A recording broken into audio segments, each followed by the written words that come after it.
Radhe Radhe guys, स्वागत है आप सबका हमारे YouTube चैनल जिसका नाम है श्री जी। जिस टॉपिक पर आज हम बात करने वाले हैं वो है क्वेश्चन पेपर हमारा। ठीक है, क्वेश्चन पेपर में हम क्या डिस्कस करने वाले हैं पहले आप ये देखें। क्वेश्चन पेपर में जो हम डिस्कस करने वाले हैं वो है 3 मार्क्स के क्वेश्चन, 5 मार्क्स के क्वेश्चन, 2 मार्क्स के, 2, 3, 5, 10, 15 नंबर के क्वेश्चन जितने हो जाते हैं उतने करा देंगे। ठीक है, फर्स्ट ऑफ ऑल आपका यहाँ क्वेश्चन पूछा गया है हींग के बारे में। हींग और यावनी का बॉटैनिकल नेम एंड कर्म, 5 नंबर का क्वेश्चन है ये। हींग और यावनी का botanical name as well as उसका कर्म। तो हींग क्या होता है? हींग होता है आपका हींगी होता है। ठीक है, हींग क्या होता है आपका? हींगी होता है, हिंगू या हींग। ठीक है, पर्याय क्या होते हैं हींग के? सहस्त्रवेदी, जतुक होता है, बाहिरुक होता है और रामठ होता है। ठीक है, ये इसके पर्याय हो गए। अभी हम पर्यायों की बात नहीं कर रहे हैं, बट मैंने बता दिए।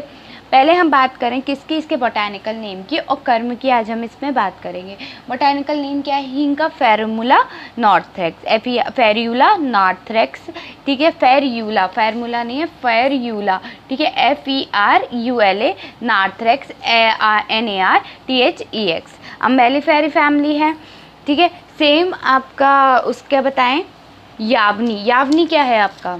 अजवाइन है। ठीक है, यावनी क्या है? अजवाइन है, जिसका नाम होता है ट्राइकोस्पर्मम अम्मी होता है। ठीक है, क्या होता है? यावनी हमारी अजवाइन होता है, जिसका नाम होता है ट्राइकोस्पर्मम अम्मी। ठीक है, फैमिली इसकी क्या है? दोनों की फैमिली सेम है, बस क्या अंतर है? दोनों के बोटेनिकल नेम में अंतर है।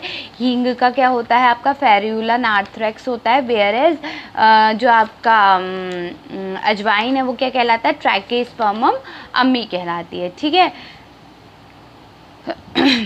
अब दोनों के कर्म की बात करते हैं। ठीक है, दोनों के कर्म में फ़र्क होगा। ठीक है, अच्छा, यावनी रखा काय में गया है? यवानी है, सॉरी यवानी। ठीक है, यावनी नहीं है, यवानी पूछा गया है, यवानी। ठीक है, यवानी, ओके, यावनी नहीं है, यवानी है। ठीक है, तो और यावनी क्या होता है? यावनी और यवानी पूछा जा सकता है, याद रखना। यवानी आपका अजवाइन है, और आपका यावनी क्या है? पारसी की यावनी वाला यावनी है ये। ठीक है, तो अब हम बात कर रहे हैं किसकी? कर्म की। दोनों का नाम पता चल गया क्या क्या होता है। हींग का नाम होता है फेरुला नॉर्थरेक्स और उसका नाम होता है यवानी का नाम होता है आपका ट्राइकोस्पर्मम अम्मी। ठीक है, हम कर्म की बात पे आते हैं। कर्म की बात पे आते हैं, तो कर्म की बात पे जब हम आए तो कर्म का किसका क्या है? हींग काय में रखा गया है? हींग की जो PV शर्मा के अकॉर्डिंग कैटेगरी रखी गई है वो रखी गई है आपकी दीपन के अंदर। ओके, दीपन कैटेगरी में आपका रखा गया है क्या? हींग। ठीक है, वेयर एज जो आपका यवानी है वो काय में रखा गया है, यानी कि ट्राइकोस्पर्मम अम्मी काय में रखा गया है? वो रखा गया है शूल प्रश्मन में। ठीक है, तो कर्म देख लेते हैं। कर्म एक तो आपको पता चल गया, दीपन और शूल प्रश्मन। तो और देख लेते हैं, उष्ण होने से कव्वात शामक और पित्तवर्धक है। ठीक है, उसके बाद क्या है? कटु और उष्ण होने से दीपन, पाचन, रोचन, स्निग्ध और तीक्ष्ण होने से अनुलोमन, शूल प्रश्मन और कमिगन है। ब्राहलेप वेदना स्थापन, शूल प्रश्मन वाथर और उत्तेजक है। उष्ण होने से उत्तेजक, वेदना स्थापन, संज्ञा स्थापन, आक्षेपहर है। कटु और उष्ण वाला हो चुका है, दीपन पाचन वाला। हृदय है, तीक्ष्ण होने के कारण जंतुघन, कफ निसारण, कफवाथर, श्वासहर है। तीक्ष्णता से मूत्रजनन है। उष्णता से, तीक्ष्णता से ये वाजीकरण और आर्तव जनन भी है। कटु पौष्टिक और बल्य है। उष्णता के, देखो ज़्यादातर उष्णता के कारण आए, उष्णता के कारण ये शोणित, उत्क्लेश एवं गंधक का अंश होने से कंडुघन है। ज्वरग्न है, शीत प्रशमन है, विषम ज्वरग्न प्रतिबंधक है। उत्सर्ग श्वासन नलिका, त्वचा और वृक्कों द्वारा होता है। नेक्स्ट आपके कर्म आ रहे हैं किसके, यवानी के, जो कि काय में आता है, शूल प्रश्मान के अंदर आता है। कर्म देखो इसके, तीक्ष्ण और उष्ण होने से कब्बात शामक है और पित्तवर्धक है, दोनों सेम है। वेदना स्थापन है, दोनों सेम है। शूल प्रश्मन है, दोनों सेम है, ठीक है। शोथर है और क्या है, अनुलोमन है, विषग्न है, बच्चे है। रोचन, दीपन, वात अनुलोमन, शूल प्रश्मन, कृमिघन है। उष्ण होने से हृदय उत्तेजक है, ठीक है। कफघन, श्लेष्मपूति है, श्वासहर है, मूत्र जनन है, शुक्रनाशक है, स्तन्य नाशन है और गर्भाशय उत्तेजक है, स्वेद जनन है, त्वक दोषहर है, शीत प्रश्मन है, ज्वरग्न है और विषग्न है, ठीक है। तो ये हो गए आपके दो प्लांट की कर्म और उनका बोटेनिकल नेम। किस किस का पता है, हींग का और यवानी का, ठीक है। निम्ब, नेक्स्ट है निम्ब। निम्ब क्या होता है, निम्ब होता क्या है, बताओ बताओ। निम्ब का नाम क्या होता है, निम्ब सबको पता होगा, एजेडिरेक्टा इंडिका। निम्ब क्या होता है, एजेडिरेक्टा इंडिका। इंडिका है ना, याद हो जाएगा, एजेरेक्टिका, AZADIRACHTA, ठीक है। क्या है, एजेरेक्टिका इंडिका। उसका फैमिली क्या है, मेलियाशिएई। क्या फैमिली है, मेलियाशिएई, ठीक है। मेलियाशिएई इसकी फैमिली है। तो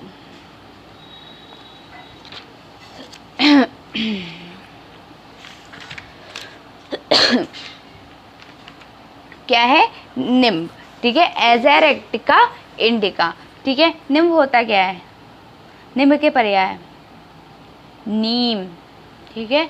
याद रखना, नीम कहीं आए या निम्ब आए तो क्या लिख के आएंगे आप, निम्ब आए या नीम आए तो क्या लिख के आएंगे आप, एजेरेक्टिका इंडिका। यानी कि एजेरेक्टिका इंडिका क्या होता है आपका, नीम होता है, ठीक है। तो एजेरेक्टिका इंडिका हो गया, मेलियेशिएई इसकी फैमिली हो गई, ठीक है। उसके बाद आप देखो, इसकी मेलियेशिएई फैमिली है। एक और पर्याय है इसका अरिष्ट, ठीक है। अरिष्ट किसका पर्याय है, अरिष्ट भी इसी का पर्याय है। हिंगू निर्यास भी इसी का पर्याय है। तो याद रखना ये तीनों एक ही हैं। तो हिंगू निर्यास भी इसी का पर्याय है। तो इसके कर्म, इसके दो आमिक प्रयोग बताने हैं, यानी कि दो आमिक प्रयोग का वर्णन करना है। तो दो आमिक प्रयोग कौन से होंगे इसके, बताओ, कोई सोचो थोड़ा सा, क्योंकि बता तो सब चुके हैं, ठीक है, और बता ही रहे हैं हर बार, हर नई वीडियो में यही ऐसे अलग अलग तरीक़ों से बताया जाता है, ठीक है। तो क्या है उसका, हिंगू निर्यास जो है वो क्या है, हिंगू निर्यास है, आमिक प्रयोग। आमिक प्रयोग देखो क्या है, इसका प्रयोग कफ पित्तजन विकारों में करते हैं। कहाँ करते हैं, कफ पित्तजन विकारों में करते हैं। विद्रति, ग्रंथि और व्रण में इसकी पत्तियों का लेप करते हैं। दो हो गए, पर मैं और बता दे रही हूँ ताकि आप लोगों को याद हो जाए। अरुचि, वमन, गृहिणी, कृमि, यकृत, उत्कीर्णों में इसकी छाल का स्वरस मधु के साथ देते हैं। कंडू आदि त्वक दोषों में पत्र क्वाथ से स्नान कराते हैं तथा इसका तेल लगाते हैं, ठीक है। जब हमारे क्या कहते हैं, चिकन पॉक्स हो जाते हैं ना, तो भी नीम खाने के लिए कहते हैं, या नीम से क्या होता है, नीम के पानी से नहाने के लिए कहते हैं। तो इसीलिए कहते हैं, ठीक है, क्योंकि ये फायदा करता है। विविध रक्त विकारों में, फिरंग, उपदंश आदि में इसका प्रयोग करते हैं। काश रोगों में इसकी छाल का रस या क्वाथ देते हैं। बहुमूत्रता रोगों में इसका प्रयोग करते हैं। कष्ट प्रसर सूतिका रोगों में बीजों का चूर्ण देते हैं। कुष्ठ रोगों में दाह में इसका प्रयोग करते हैं। निम्ब तेल मधुमेह में इसका प्रयोग होता है। नीरा धातुशय यक्ष्मा आदि को दूर करता है। ज्वर विशेषता ज्वरों एवं जीर्ण ज्वरों में प्रयुक्त किया जाता है। अभिसंधि नेत्र रोगों में पुष्प तथा पत्रों का स्वरस डालते हैं। तो ये सबको पता होगा कि ये बहुत इंपॉर्टेंट प्लांट होता है नीम, ठीक है। तो नीम कैसा है, बहुत इंपॉर्टेंट प्लांट है। समझ आ गया नीम। नेक्स्ट है आपका उपकुल्या किसे कहते हैं। आपके में मार्क्स के क्वेश्चन में ये पुराने पेपर्स में पूछा गया, उपकुल्या का वर्णन करें। उपकुल्या है क्या, उपकुल्या क्या है, उपकुल्या आपका है पीपली, ठीक है। पीपली को हम क्या कहते हैं, उपकुल्या कहते हैं, तीक्ष्ण तंडुली कहते हैं, उष्णा कहते हैं, मागधी कहते हैं, शौंडी कहते हैं, वैदेही कहते हैं, चपला कहते हैं, ठीक है, उष्णा भी कहते हैं, ठीक है, वैदेही, कणा, ये सब इसे ही कहते हैं, ठीक है। उसके बाद क्या है कि इसको पाइपर लॉन्गम कहते हैं, पाइपरिएशी फैमिली है, ठीक है, लता होती है इसके स्वरूप में, ठीक है। आचार्य चरक के अनुसार गढ़ क्या है, कासर है, हिक्का निग्रहण है, शिरोविरेचन, वमन, तृप्तिघन, दीपनीय, शूल प्रश्मन है, ठीक है। उसके बाद पिपली आदि ऊर्ध्वभाग, शिरोविरेचन, सुश्रुत के अकॉर्डिंग ये 4 प्रकार की इसकी जाति होती हैं, पीपली, गज पीपली, वन पीपली और एक है सहेली, ठीक है। जो नॉर्मली हम बात कर रहे हैं यहाँ कौन सी की बात कर रहे हैं, और व्यापार की दृष्टि से इसकी 2 जातियाँ होती हैं, ठीक है। व्यापार की दृष्टि से 2 अलग जाति होती है, एक बड़ी पीपली और दूसरी छोटी पीपली। बड़ी पीपली जो होती है वो सहेली मानी जाती है और छोटी पीपली जो होती है वो वन पीपली मानी जाती है। उसके बाद ये होती कहाँ है, भारत के उष्ण प्रदेशों में कौन कौन से होते हैं, बंगाल, बिहार वगैरह में मिलती है। केमिकल कंस्टिट्यूशन हो गया, पाइपरलैटिनिन, सेसमेनिन, पाइपलेस्टेरॉल, लघु, स्निग्ध और तीक्ष्ण गुण वाला होता है। रस कैसा है, कटु है, मधुर है, ठीक है, विपाक मधुर है। वीर कैसा है, अनुष रहित होता है। आर्द्र फल जो होगा वो कैसा होगा, गुरु होगा, मधुर रस वाला होगा, मधुर विपाक वाला। वीर उसका शीत होगा, ठीक है। प्रयोग कर्म देखो, कटु होने से कफ का तथा स्निग्ध होने से वात का शमन कराता है, ठीक है। आर्द्र अवस्था में मधुर शीत होने के कारण वात कफ वर्धक और पित्त शामक हो जाता है। तीक्ष्ण होने के कारण रक्तोत्क्लेशन है तथा जंतुघन भी है। चूर्ण तीक्ष्ण होते हुए शिरोविरेचन है, मेध्य और वातहर है। कटुरस होने से दीपन, तृप्तिघन, स्निग्ध, उष्ण होने से वातानुलमन, शूल प्रश्मन, मृदुरेचन, तीक्ष्ण होने से यकृत, उत्तेजक, प्लीहा, वृद्धिकर, ठीक है। कटु तीक्ष्ण उष्ण होने के कारण कृमिगण है, तीक्ष्ण होने के कारण उत्तेजक है तथा कटु रस और मधुर विपाक होने के कारण रक्तवर्धक और रक्त शोधक है। कफ वात शामक होने के कारण कासर है, श्वासर है, हिक्का निग्रहण है। मधुर विपाक होने के कारण मूत्रल है, गर्भाशय संकोचन है तथा फल वृक्ष है। कुष्ठग्न है, ज्वरग्न है, विशेषता विषम ज्वर है, प्रतिबंधक है। मधुर विपाक होने से ये रसायन और बल्य है, ठीक है। प्रयोग क्या है, कफवात रोगों में प्रयोग किया जाता है। शीत और शोथ युक्त वेदना को शांत करने वाला होता है। मेद्य होने के कारण मस्तिष्क दौलमल में तथा वात व्याधियों में प्रयोग देते हैं। अरुचि, अग्निमांद, अजीर्ण, विबंध, गुल्म, उदरशूल, अर्श, यकृत द्विकार, प्लीहा वृद्धि, कृमि रोग में प्रयुक्त होता है। हृदय दौर्बल्य, पांडु, रक्त विकार में लाभकर होता है। काश, श्वास और हिक्का में अति उपयोग किया जाता है। मूत्र विकारों में उपयोग होता है। शुक्र दौर्बल्य में देते हैं। कुष्ठ रोगों में लाभकर होता है। जीर्ण ज्वर में भी प्रयोग किया जाता है। उसमें क्या देते हैं, पिपली चूर्ण देते हैं। सामान्य दौर्बल्य में भी इसका प्रयोग किया जाता है। प्रयोजांक क्या है, फल और मूल है। मात्रा क्या है, चूर्ण है, 0.5 से 1 ग्राम तक हम इसकी मात्रा देते हैं। गुड़ पीपली होती है, पीपली खंड और पीपली आसव इसके योग हो गए। व्यक्त देखो क्या है, व्यक्तव्य ये क्या है, पीपली का योगवाही यानी कि अनुपान आदि के रूप में ही प्रयोग करना उत्तम है।